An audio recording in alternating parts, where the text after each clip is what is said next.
Hey guys, this being my very first Mother's Day, I wanted to create something beautiful to celebrate it with. And these edible sugar cookies were just the thing. I didn't expect them to turn out this pretty, and this might be the prettiest cookies I've ever made. Starting with my lemons, since this cookie is lemon infused, I'm going to grate some of my lemons and put the grated lemon zest inside the sugar. Rub it and giving that sugar a really infused lemony flavor. And then I'm also going to squeeze those lemons out because we need that juice later on to make the glaze that goes on top.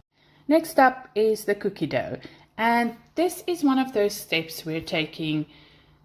Your time really makes a difference. You want everything to come together smoothly without over mixing it. I like mixing my sugar and my butter together first, and I like to scrape down the sides and wait until it's light and fluffy.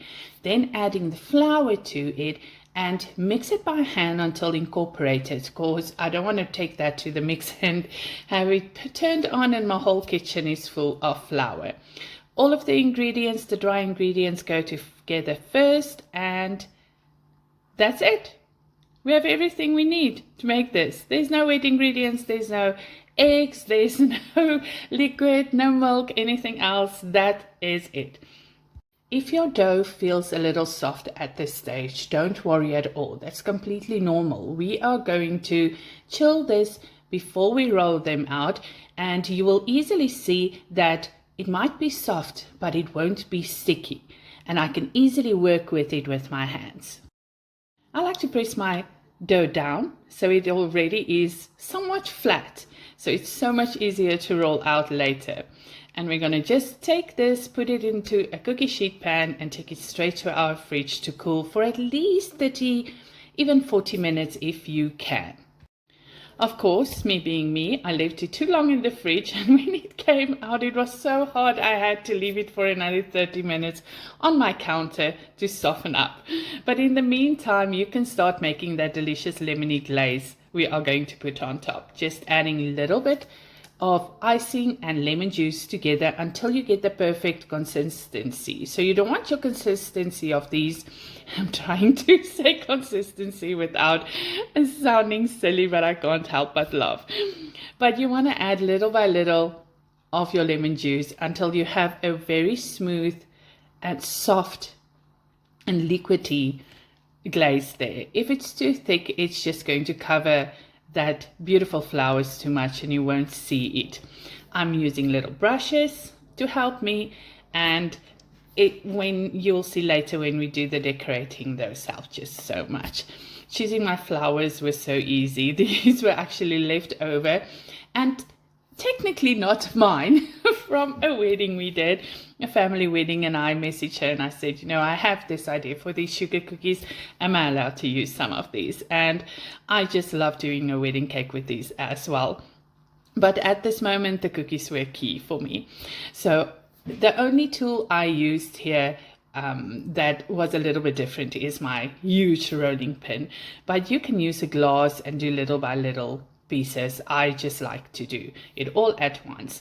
So right now was the moment that I realized these were way too hard and I will never be able to work with it. So I had to put it down and let it rest out a little bit until it was ready to work with. Just using a little bit more flour, dusting the dough just so it won't stick, and making it about, let's say, 1/2 centimeter thick. You can decide totally what size or thickness you want.